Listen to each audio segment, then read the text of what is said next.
Breakups. अभ्यास आपल्याला सांगतो की युवक युवतीमध्ये आत्महत्येचं नंबर 1 कारण हे ब्रेकअप्स हे आहे.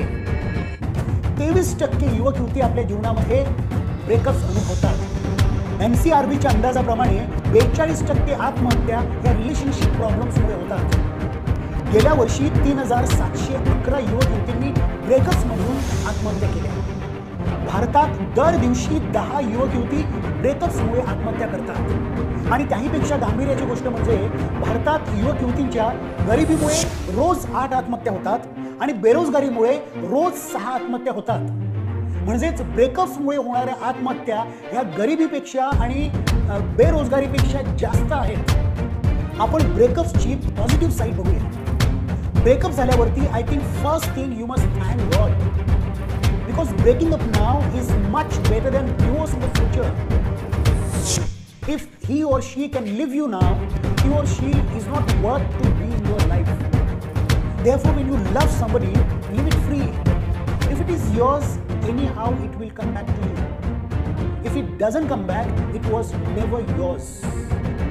दुसरी गोष्ट, रॉबर्ट फ्रॉस्ट सांगतात, I can sum up everything I know about life in 3 words. It goes on. Breakup is not the end of the world. क्रिकेटच्या मैदानामध्ये एक बॉल सुटला म्हणून आपण ग्राउंड सोडून बाहेर येत नाही.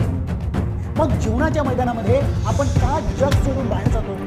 Another important thing, don't become an option for anybody.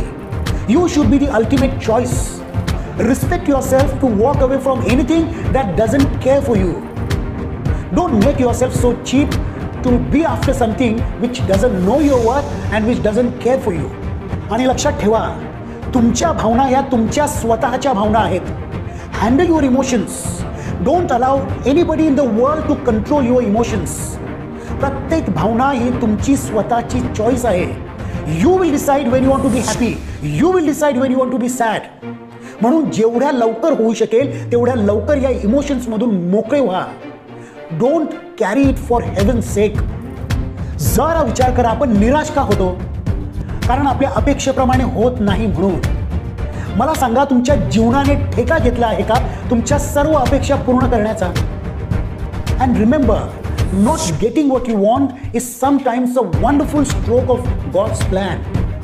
Breakup ही खरं म्हणजे फार मोठी एनर्जी आहे. And energy in itself is not positive और निगेटिव्ह. आपण त्या एनर्जीचा कसा वापर करतो हे सर्वस्वी आपल्यावर अवलंबून आहे. जगामधील कितीतरी famous artist and singers and poets ब्रेकअपमुळे तयार झालेले आहेत. त्यांनी आपल्या एनर्जीचा सकारार्थी गोष्टींसाठी वापर केला. एखाद्या व्यसनाचा वगैरे आधार घेऊन जीवनाची बर्बादी केली नाही. आणि स्वतःसाठी स्वतःला प्रूव्ह करा, कुणा दुसऱ्यांसाठी नाही. जर खरं प्रेम असेल तर तुम्ही दुसऱ्या व्यक्तीचा आनंद बघणार, त्याचा आदर करणार. एकतर्फी प्रेम आणि मला वाटते तसंच झालं पाहिजे आणि त्यासाठी मी काहीही करणार, हे प्रेम नाही, ही जिद्द आहे. हा केवळ हट्टीपणा आहे आणि त्याचा एंड खूप वाईट होतो.